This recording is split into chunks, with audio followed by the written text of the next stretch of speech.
Adani, Ambani, power grid જે બધા desperate બન્યા છે આ ખેડૂતોની જમીનમાં ઘૂસી જવા, તો આ ખેડૂતોની જે જમીન છે તમારા બાપની જાગીર છે. શું સમજો છો ગુજરાતના ખેડૂતો? મારું ખેતર છે, વળતર હું નક્કી કરીશ, તમે નક્કી નહીં કરો. મને લાગે આમ ગુજરાતમાં એક સર્વે થવો જોઈએ કે અંગ્રેજો વધારે નીચ હતા કે ભાજપ વાળા, તો દૂધનું દૂધ અને પાણીનું પાણી થાય.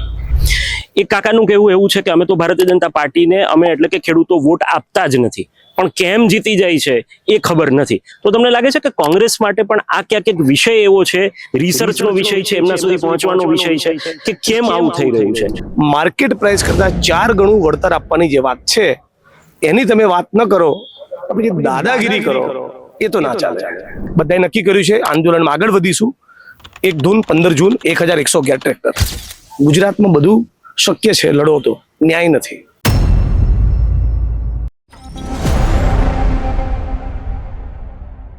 નમસ્કાર, હું છું ભૂમિત જાની, આપ જોઈ રહ્યા છો સત્યાર્થ મંથન. 2 દિવસ પૂર્વે સત્યાર્થ મંથનની ટીમે મોરબીના જેતપર ખાતે પહોંચી હતી અને ત્યાં જે ખેડૂતોને વીજ કંપનીની દાદાગીરીનો સામનો કરવો પડે છે અને પોલીસ પ્રશાસનનો દુરુપયોગ કરીને ખેડૂતોને પોતાના ખેતરમાં જવા માટે રોકવામાં આવે છે. કારણ માત્ર એટલું જ છે કે તેમના ખેતરમાંથી હાઈટેન્શન વીજ લાઈન પસાર થઈ રહી છે, તેના પોલ ઊભા થઈ રહ્યા છે, પરંતુ એ ખેડૂતોને પૂરતું વળતર ચૂકવાનું નથી. અને આ જ મુદ્દે છેલ્લા ઘણા સમયથી કિસાન સંઘર્ષ સમિતિ અને કોંગ્રેસ એ સતત આક્રમક રીતે ફાઇટ આપી રહી છે. પાલભાઈ આંબલિયા હોય કે કોંગ્રેસના નેતા હોય. અત્યારે હું રાજકોટમાં છું અને રાજકોટમાં મારી સાથે જિગ્નેશ મેવાણી છે. જિગ્નેશ મેવાણી પણ આ મુદ્દે પાલભાઈ સાથે જોડાય અને આક્રમક રીતે ગુજરાત સરકારને જગાડવા માટે ખેડૂતોના પડખે એક જૂટ થઈને ખેડૂતોના સાથ અને સહકાર સાથે અત્યારે લડત આપી રહ્યા છે. મારી સાથે જોડાયા છે. આગામી રણનીતિ વિશે પણ વાત કરવી છે અને જે રીતે આક્રમકતા સાથે તે લડી રહ્યા છે તેમાં કેટલું પરિણામ મળશે તે વિશે પણ વાત કરવી છે. જિગ્નેશભાઈ, સ્વાગત છે આપનું. Thank you. જિગ્નેશભાઈ, જે રીતે લડાયક મિજાજથી તમે અને ગુજરાતની જનતા વાકેફ છે તમારા મિજાજથી, ખેડૂતો મુદ્દે ફરીથી આક્રમકતા સાથે અવાજ ઉઠાવ્યો છે. કઈ પ્રકારની રણનીતિ પાલભાઈ લડતા હતા, તમે પણ મેદાનમાં ઉતાર્યા છો? મામલો બહુ જ સરળ છે. ગુજરાતના અને ખાસ કરીને સૌરાષ્ટ્રના ખેડૂતોનું એક સુરે કહેવું છે કે વીજ લાઈન નાખવામાં આવે તો અમારો વિરોધ નથી, પણ એકવાર આવીને એમને મળો, અમારી સાથે બેસીને ટેબલ ટોક સંવાદ કરો, અમને પૂછો કે કેટલું વળતર જોઈએ છે, વળતરથી અમે રાજી છીએ કે નહીં. આ કશું જ નહીં અને અચાનક આવીને અમારી છાતી પર થાંભલો ગોદીને જતા રહેવાનું. અને આનો વિરોધ કરીએ તો પોલીસ દંડા મારે, બેન દીકરીઓ માતાઓ પર લાકડીઓનો ફટકા વીજે, ટીનેજર્સને ડિટેન કરે, બદતમીઝી કરે, હળધૂત કરે, ઢસડતા, આપણે કોઈ પશુ કે જનાવરને ઢસડતા હોય એ રીતે ખેડૂતોને ઢસડે, આ તો બિલકુલ ચલાવી ન લેવાય. એટલે વીજ લાઈનનો વિરોધ નથી, એમાં માર્કેટ પ્રાઇસ પ્રમાણે 2013ના કેન્દ્ર સરકારના, ભારત સરકારના જમીન સંપાદનના ધારા પ્રમાણે, એ કાયદા પ્રમાણે માર્કેટ પ્રાઇસ કરતા 4 ગણું વળતર આપવાની જે વાત છે એની તમે વાત ન કરો, પછી દાદાગીરી કરો, એ તો ના ચાલે. પણ એવું પ્રસ્થાપિત કરવામાં આવી રહ્યું છે ક્યાંક સરકાર દ્વારા, તંત્ર દ્વારા, કે આ લોકોને યોગ્ય વળતર અમે આપીએ છીએ, પરંતુ આ લોકોની માંગણીઓ એ વધારે છે અને વધારે છે એટલા માટે આ ડિસ્પ્યુટ છે તે ઉભો રહી રહ્યો છે. અને તમે જે વાત કરી એ પણ હું ક્વેશ્ચનમાં ઇન્ક્લુડ કરું કે 2013ની વાત અને ગુજરાત સરકારે તેની સામે કરેલો પરિપત્ર, આમાં પણ ક્લેશ થઈને તંત્ર એ દુરુપયોગ કરીને ખેડૂતોને અન્યાય થઈ રહ્યો છે. આમને કેવી રીતે જુઓ છો? મારા ઘરના હિંચકામાં આવીને તમે એમ કહો કે 100 રૂપિયા આપીશ 1 કલાકના બેસવાના, અને હું કહું 10,000 થાય. મારી જગ્યા છે, મારું ઘર છે, મારો હિંચકો છે, મારું ખેતર છે, વળતર હું નક્કી કરીશ, તમે નક્કી નહીં કરો. 1 ઇંચના હું 1 કરોડ કહું, ધારો કે ઉદાહરણ તરીકે, તો તમે ડાયલોગ તો કરો. તમારા બાપનું ખેતર તો છે નહીં, કંપનીના બાપનું. અદાણી, અંબાણી, પાવર ગ્રીડ જે બધા ડેસ્પરેટ બન્યા છે આ ખેડૂતોની જમીનમાં ઘૂસી જવા, તો આ ખેડૂતોની જે જમીન છે તમારા બાપની જાગીર છે. શું સમજો છો ગુજરાતના ખેડૂતોને? અને તમે રોજ સવારે ઉઠીને જે ભોજન લો છો, રાત્રે જે ભોજન જમો છો, ક્યાંથી મંગળ પરથી ટપકે છે? એ બાજરો, એ અનાજ, આ જ ખેડૂતોનો, શ્રમિકોનો પરસેવો છે. તેની સાથે રિસ્પેક્ટથી વાત કરો, એને પૂછો કે કેટલું વળતર જોઈએ છે. ખેડૂતો કંઈ ગાંઠ પણ તો કરતા નથી, તમે એની સાથે ડાયલોગ જ ના કરો. મન ફાવે વળતર આપીને હાથ અદ્ધર કરી દો, થોડી ચાલે. અને જે જમીનની અંદર તમે થાંભલા નાખી રહ્યા છો, એ થાંભલા, એ સ્ટ્રક્ચર ઊભું કરવા માટે 67 મીટરની જમીન લેવાની છે. અને એ 67 મીટરમાં થાંભલાનું સ્ટ્રક્ચર ઊભું કરવા જે રસ્તો વપરાય એટલો રસ્તો જ વાપરવાનો છે. બાકીની 0.5 કિલોમીટરની જમીન ઘેરી, એમાં દોરડા તાણો, એમાં સામાન ખડકી દો, તો કઈ રીતે ચાલે? કઈ રીતે ચાલે? અમુક લોકો તો એવું કહી રહ્યા છે કે વિકાસનું કામ છે, વીજ લાઈન આવી રહી છે, એટલે તો એ તો ખેડૂતો સમર્થન કરી રહ્યા છે. વિકાસનું કામ છે એટલે તો ખેડૂતો સમર્થન કરી રહ્યા છે, પણ એ કહી રહ્યા છે કે વીજ લાઈન નાખો, અમને સંતુષ્ટિ થાય એટલું વળતર આપો. તો વળતરની વાત જ નથી કરવા માંગતા. તમારા સુધી જ્યારે ખેડૂતો આ મુદ્દાને લઈને પહોંચે છે, એમની એક્સપેક્ટેશન શું છે? કેવું વળતર? એમની બે એક્સપેક્ટેશન છે, યોગ્ય વળતર અને યોગ્ય વર્તન. હળદૂત નહીં કરવાના, બદતમીઝી નહીં કરવાની, ગાળ અપશબ્દ નહીં બોલવાના, ડિટેન કરો તો રીતભાતથી કરવાના, ઉચકીને કોઈ જનાવર કે પશુને ઢસડતા હોય એમ નહીં ઢસડવાના, બેન દીકરીઓ માતાઓને લાકડીના ફટકા નહીં વીજવાના. આ વર્તનની અપેક્ષા રાખે છે, એટલું તો રાખીએ ને. હવે શું, આજે જ્યારે તમે રાજકોટમાં છો, પ્રેસ કોન્ફરન્સ પણ કરી અને હવે 15 જૂનના ટ્રેક્ટર રેલી પણ, Yes, sir. કેવી રીતની રણનીતિ? હવે એક જ ધૂન 15 જૂન 1111 ખેડૂતો સાથે યાત્રા કરવાના છીએ. હમણાં જ મને કદાચ એક ફંક્શનમાં દિલ્હી જવાનું થાય નીટના મુદ્દે, એટલે હું જરા મૂંઝવણમાં હોઈશ, પણ લાલજીભાઈ પાલ આંબલિયા, આખી કિસાન કોંગ્રેસ, કિસાન સંઘર્ષ સમિતિ બધાએ નક્કી કર્યું છે આંદોલનમાં આગળ વધીશું. એક ધૂન 15 જૂન 1111 ટ્રેક્ટર. દિગ્નેશભાઈ, એક પોલિટિકલ ઇક્વેશન પણ લઉં. ઇલેક્શન પત્યા અને હજી ગણતરીના દિવસો થયા છે. એ ઇલેક્શનની અંદર ભારતીય જનતા પાર્ટીની અભૂતપૂર્વ જીત, અને તેમ છતાં હવે ખેડૂતોને આ પ્રકારનો અન્યાય, તો ખેડૂતો પર જાગવાની જરૂર છે. જે ખેડૂતો ખોબલે 30 વર્ષથી વોટ આપી રહ્યા છે, તાલુકા, જિલ્લા પંચાયત, નગરપાલિકા, મહાનગરપાલિકામાં વોટ આપ્યા, એમણે પણ પોતાને પૂછવાની જરૂર છે કે તમે જેનું બટન દબાવો છો એ લાયક છે. મને લાગે આમ ગુજરાતમાં એક સર્વે થવો જોઈએ કે અંગ્રેજો વધારે નીચ હતા કે ભાજપ વાળા, તો દૂધનું દૂધ અને પાણીનું પાણી થાય. ગઈકાલે અમે લોકો જ્યારે જેતપરના એક આગેવાન સાથે વાત કરી, કારણ કે મેં 2 દિવસ પહેલા ત્યાં ગયા હતા, અને જે લોકો પ્રતિક ઉપવાસ પર બેઠા છે ગ્રામજનો, એમની સાથે જ વાત થઈ.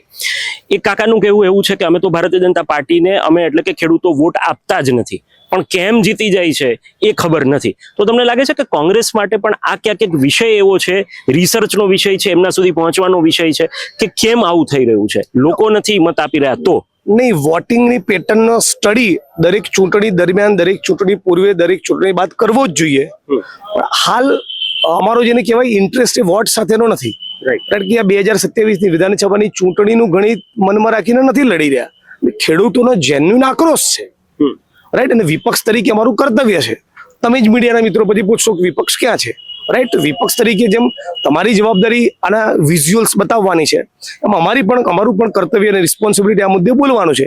અને આખા ગુજરાતી વિડીયો જોયા છે એ પ્રમાણે ખેડૂતોની ગરદન પકડી, બોછી પકડી, ઢસડ્યા, બહેનોને મારી, અને 1-2-5 વીઘાના ખેતરમાં 25-50 ખેડૂતો હોય અને સામે 1500-2000 પોલીસ કર્મીઓ તમે ખડકી દો, તો આ દ્રશ્ય કોને જોવું ગમે? એટલે ગુજરાતમાં આવા દ્રશ્યો નહીં સર્જાવો જોઈએ. ગાંધી સરદારના ગુજરાતને શોભતું નથી. તમે કાયદાના જાણકાર છો અને નોલેજેબલ પર્સન છો. આ મુદ્દે કાયદાકીય ફાઇટ ખેડૂતો કેમ નથી આપવા માંગતા? કારણ કે વારંવાર એ સંવાદ હું તમને એટલા માટે કહું કે એ એસડીએમ કે મામલતદાર કોઈ ગયા હોય ત્યારે ખેડૂતોને કહેતો જતા રહો તમે કોર્ટમાં. આવા શબ્દો પ્રયોજે છે ને એનો ટોન એક અલગ પ્રકારનો હોય છે. તો તમને એવું લાગે છે કે એ કાયદામાં કેમ ઘૂસેડવા માંગે છે કે જતા રહ્યો ત્યાં, તો ત્યાં ન્યાયની અપેક્ષા છે એટલા માટે? તો જિગ્નેશભાઈ, જે અધિકારીઓ તોછડાઈથી, એરોગન્ટલી, બદતમીજી પૂર્વક એવું કહે છે જાઓ કોર્ટમાં, એ અધિકારીઓને ક્યાંક ને ક્યાંક ઊંડે ઊંડે એવી ખબર છે ન્યાય નહીં મળવાનો. There is no justice in Gujarat. ગુજરાતમાં બધું શક્ય છે, લડો તો ન્યાય નથી. એટલે આ અધિકારીઓ, એ જેમ નેતાઓને સત્તાનો ઘમંડ હોય, નશો હોય, એવો આપણે બ્યુરોક્રેટ્સને પણ થઈ ગયો છે. અને એટલા માટે આ કહે છે. એટલા માટે હું માનું છું કે ગુજરાતના ખેડૂતો અત્યારે જે તાકાતથી લડી રહ્યા છે એ તાકાતમાં 10 ગણો ઉમેરો કરવાની જરૂર છે. 2-4 અધિકારીઓ, 2-4 નેતાઓને નવરા કરીએ તો કદાચ દાખલો બેસે. કદાચ 15મી જૂનથી એની શરૂઆત થાય એવું બને. 12 વર્ષની પ્રધાનમંત્રી મોદીના સફળ કાર્યકાળની ઉજવણી પણ થઈ. તમે કેવી રીતે જોવો છો? એક બાજુ ગુજરાતના ખેડૂતો આ મુદ્દે ફાઇટ આપી રહ્યા છે અને એક તરફ આ ઉજવણી. એટલું બધું સફળ એમનો કાર્યકાળ રહ્યો કે 100 સ્માર્ટ સિટીઝ બની ગયા, નર્મદાની કેનાલનું નેટવર્ક બની ગયું, તમારા અને મારા બેંકના એકાઉન્ટમાં 15 લાખ આવી ગયા, દર વર્ષે 2 કરોડ લોકોને રોજગાર મળી ગયો, ખેડૂતોની આવક બમણી થઈ ગઈ, એપ્સ્ટીનની ફાઇલોમાં નામ આવ્યું. બહુ સફળ વર્ષો રહ્યા. વાહ વિશ્વગુરુ વાહ. તમે હમણાં એક ન્યાયની વાત પણ કરી. ઘણા લોકો આ વિડીયો જોયા પછી એવું પણ કહેશે કે જિજ્ઞેશભાઈને ન્યાયતંત્ર પર પણ વિશ્વાસ નથી. ન્યાયતંત્ર ઉપર પણ ભરોસો છે, પણ આ ન્યાયતંત્ર વંચિતોને, પીડિતોને, શોષિતોને, ગરીબોને, શ્રમિકોને બહુ જ ન્યાય આપે છે એવું પણ નથી. ખેડૂતોના માધ્યમથી શું અપીલ કરવા માંગો છો તમે? ખેડૂતોને એક જ અપીલ કરવા માંગુ છું કે આ સરદાર વલ્લભભાઈ પટેલનું ગુજરાત છે, જેણે બારડોલીનો સત્યાગ્રહ જોયો છે. આ એ ધરતી છે. આવો સાથે મળી જ્ઞાતિ ધર્મનું કુંડાળું તોડી ખેડૂત તરીકે બહાર આવીએ અને 15 જૂને પોતાની એકતાનો પરચમ ગાંધીનગરની સડકો પર લહેરાવીએ તો કદાચ ભારતીય જનતા પાર્ટીની આંખ ખુલશે. વિષય ઉપરાંત એક ક્વેશ્ચન પૂછવા માંગુ છું સુરતની અંદર જે ડિમોલેશનનો મુદ્દો ચક્યો છે અને મીડિયા જે રીતે આક્રમકતા સાથે સવાલો પૂછે છે, નેતાઓ ભાગે છે, અધિકારીઓ ભાગે છે, માત્ર એક જ શબ્દ જો ત્યાંના મ્યુનિસિપલ કમિશનરની પ્રેસમાં જઈએ તો એક જ શબ્દ તપાસ ચાલે છે, તપાસ સમિતિ કહેશે. આ આખા મામલાને તમે કેવી રીતે જુઓ છો? રાજકોટ અગ્નિકાંડમાં પણ એવું જ કહેતા હતા, તપાસ ચાલે છે. આજે વાતને 2 વર્ષ ઉપરાંતનો સમય થઈ ગયો, ન્યાય નથી જ મળ્યો. આખું રાજકોટ, સૌરાષ્ટ્ર અને ગુજરાત જોઈ રહ્યું છે. હરણી કાંડમાં ન્યાય નથી જ મળ્યો, મોરબી કાંડમાં ન્યાય નથી જ મળ્યો, થાનગઢ દલિત હત્યાકાંડમાં ન્યાય નથી જ મળ્યો, પૂના કાંડમાં ન્યાય નથી જ મળ્યો, એક્ઝામ્સના પેપર લીકમાં ન્યાય નથી જ મળ્યો, મંદસૌરમાં મધ્યપ્રદેશમાં ખેડૂતોની છાતી પર ગોળી મારી ન્યાય નથી જ મળ્યો, ઉત્તર પ્રદેશના લખીમપુર ખીરીમાં ભાજપના નેતાએ ખેડૂતની છાતી પર ગાડી ચડાવી ચગદી કચડી મારી નાખ્યો, ન્યાય નથી જ મળ્યો. દિલ્હીની સડકો પર 690 ખેડૂતોની શહાદત થઈ, ન્યાય નથી જ મળ્યો. મોદીની સરકારમાં, શાસનમાં ન્યાય નથી. તપાસ ચાલુ છે, એનું નાટક બંધ કરી કસૂરવારોને જેલના સળિયા પાછળ મોકલો. મ્યુનિસિપલ કમિશનર સુરત, મ્યુનિસિપલ કમિશનરની સાથોસાથ પોલીસ કમિશનર સુરત, આ બંને જવાબદારી લેવી જોઈએ. નોન કરપ્ટ અધિકારીઓની તપાસ ટીમ બનવી જોઈએ અને સાબરમતી સેન્ટ્રલ જેલના સળિયા પાછળ એ લોકોને મોકલવા જોઈએ જેમના પાપે ગરીબ માણસોના આશયાના તૂટ્યા અને જેના ઘર તૂટ્યા. બધાને વૈકલ્પિક વ્યવસ્થા પણ મળવી જ જોઈએ. સૂત્રો પાસેથી મળેલી માહિતી પ્રમાણે સબ્જેક્ટ ટુ કરેક્શન, કદાચ ખોટો પણ હોઈ શકું, પણ મને સૂત્રોએ માહિતી આપેલી પ્રમાણે રાજકોટના તોડબાજ 3-4 અધિકારીઓ જે સુરતમાં ટ્રાન્સફર થયા છે એ આખા કાંડમાં, ષડયંત્રમાં, સાજિશમાં ઇન્વોલ્વ છે, કેમ કે જમીન કરોડોની છે. આ મુદ્દે હર્ષ સંઘવી કોઈ પણ પ્રતિક્રિયા નથી આપતા, કોઈ જાહેર તેમને કઈ ટિપ્પણી પણ નથી કરતા. ગૃહમંત્રી તરીકે તે શહેરના એક વાસી તરીકે તેમને કહેવું જોઈએ, કઈ નથી કહેતા. ને બહુ શરમજનક કહેવાય. બધા મીડિયાના મિત્રોએ એક સુરે એમને પૂછવું જોઈએ કે તમે ડેપ્યુટી મુખ્યમંત્રી છો, પોલીસ પ્રશાસન આમાં ઇન્વોલ્વ છે, તમે ગૃહમંત્રી પણ છો, તમારી નાકની દાંડી નીચે આ ઘટના બની, તો શું શેમાં બિઝી છો? ધોરણ 9ના પાઠ્યપુસ્તક વાંચવામાં બિઝી છો? લો એક્શન, ટેક એક્શન. સ્વિટ્ઝરલેન્ડનો પ્રવાસ બંધ કરીને આમાં કાર્યવાહી કરો, 2 જણાને જેલ ભેગા કરો. ચોક્કસથી અમારી સાથે જોડાયા અને વિસ્તૃત વાત કરી. આપનો ખૂબ ખૂબ આભાર.